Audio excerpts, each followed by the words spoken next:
Make your children play games. Okay. Good. Punish them with games.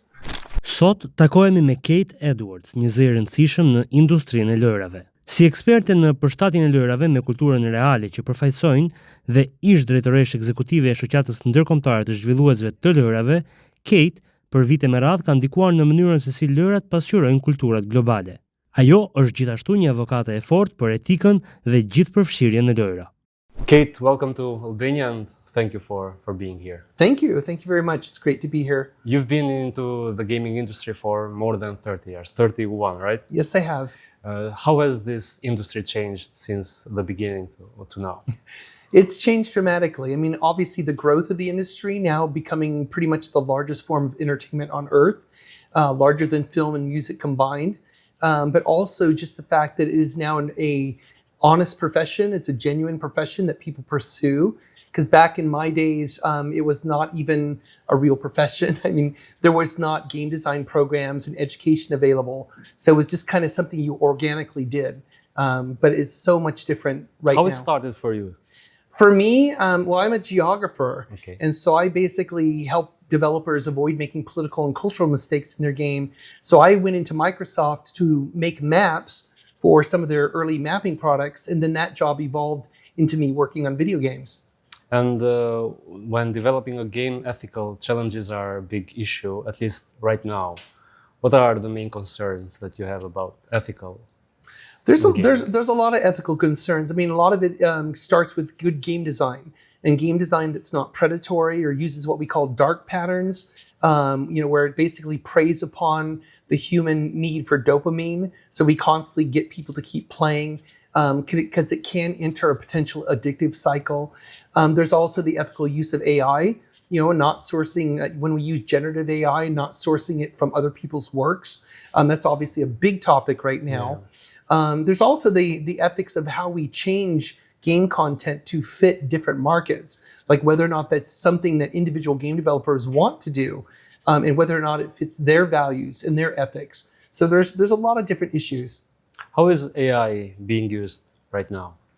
Well, in games, AI has been used for many, many years, but typically it's called procedural AI. Okay. So procedural AI is how we build a lot of game worlds. Like you can have a game world that gets created in real time as you're like flying through it or something like that. And procedural AI has been around for a long time. We also have character AI. So like AI for non-player characters has also been around for very many years. And it's not been controversial or problematic. It's just that you need some form of AI that drives the NPCs within the environment. The bigger issue now is with generative AI tools. How is that going to impact art and design? And where do they source the original material from? And so I do know people who are embracing it as a tool that can really help, but only as long as they are, sourcing the artwork that fuels the generative AI from, artists who say, yes, I'm okay with this. And when developing a game, in your opinion, can you please rate from the third to the first, which is the most important, story, gameplay, or the player experience? Gameplay. I mean, that's the most important. Yes. Okay. There's been a lot of successful games that have virtually no story. Look at Angry Birds. I mean, there's not a lot of story. I mean, they've made a story out of it, but when it first came out, it was gameplay. Yeah. It was the game mechanics. That's what really drove it. And because game design... Or Flappy Bird. Yeah. There's no history there at all, maybe. That's another great example, though. So I think gameplay is absolutely critical. After that, I would say it's the user experience. So what world are you building, and how does the player engage with the world? And then third, I would say story, even though story is incredibly important, but not every game is driven by story. There's been a lot of great games like mobile games and others that really don't have a lot of story, and yet they have great gameplay and great user experience. But should we worry about kids spending a lot of time playing games? And if there is some advice that you could give to the parents? Well, my advice for parents is that they need to look at games as another form of entertainment that is just as valid as television and film and everything else. The thing with games is that it's been proven by a lot of studies that they greatly help with a lot of skills, like strategic thinking, planning, things like that. So there's a lot of value that games bring. But the main thing I think parents need to think about is the overall children's time and how do they use their time. It's not about games being a negative force. It's about how do the kids spend their time and what do they prefer to do with that time.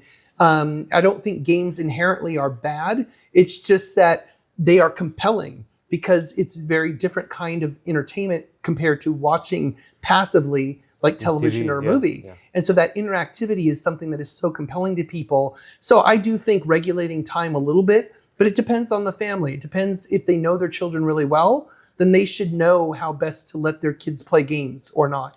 But still, in my opinion, especially when the online gaming, now that they are evolving more and more, there are two main concerns. The first one is cyberbullying, Yes. which is a really concern, and also the addiction, in my Yes. opinion. Not only related to the online gaming, but in gaming in general. What is the industry doing for these two things? Well, there's a couple of things. I mean, for the addiction part, I mean, that's a lot of that is what I mentioned before. So like I'm part of a new effort about ethical game design.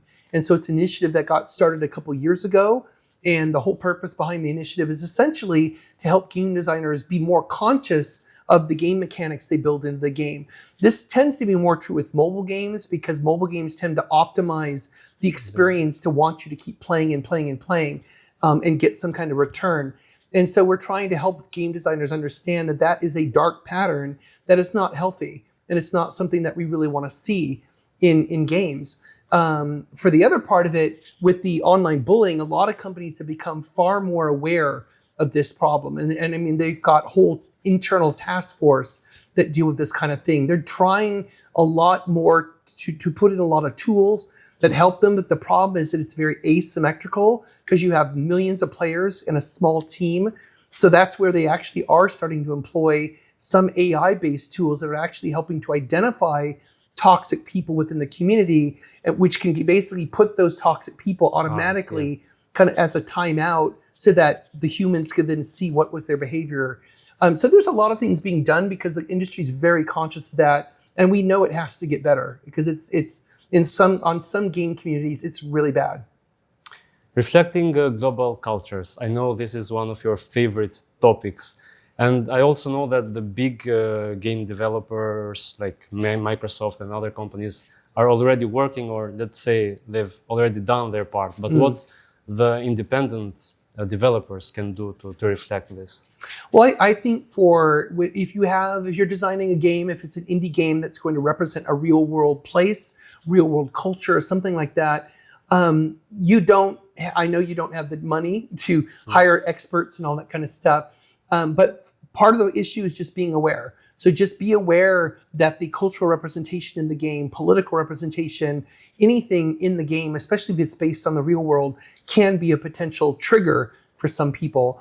So that's one part, awareness. The second part is that a lot of people out there in academia are more than willing to share their expertise. So you can reach out to people at a local college, like people who are experts in a certain part of the world or a certain culture or language, and just ask them a simple question like, hey, we made this character. We'd love to get your feedback. You can also ask those kind of questions online, which can sometimes be effective, but you have to separate the signal from noise because you'll get a lot of answers that are not useful. And to close our interview, I would like to ask your opinion about the gaming industry in the next 10 years. Where is it going? Well, you have a lot of experience, so I think your answer would be very accurate, probably. I think there's a lot of turmoil in the industry at the moment because there's been tons of layoffs across the industry. Some people see it as a COVID adjustment. That's partially true. I think there's other issues in the industry where it's identifying that there are certain cases where the companies were just not being run well to begin with, which talks to a management issue. But I think in general, where the industry is going, I mean, we're not going to see a lack of growth. The game industry is still going to grow, and it has been growing constantly for many years now. The real issue is the cost of development. How are we going to approach the development now? Because a lot of the AAA games have gotten so big and so bloated, and they cost hundreds of millions to make. Somebody reported recently that Grand Theft Auto 6 might cost over $1 billion to make. Now, of course, we know they will get that money back very quickly, but that's not the point. It's like that is a lot of money, and we need to kind of de-escalate the production costs. And that's one of the things I think the industry is going to be confronted with is how do we make this sustainable? Because at this rate of cost increase, it's not sustainable for any company at all.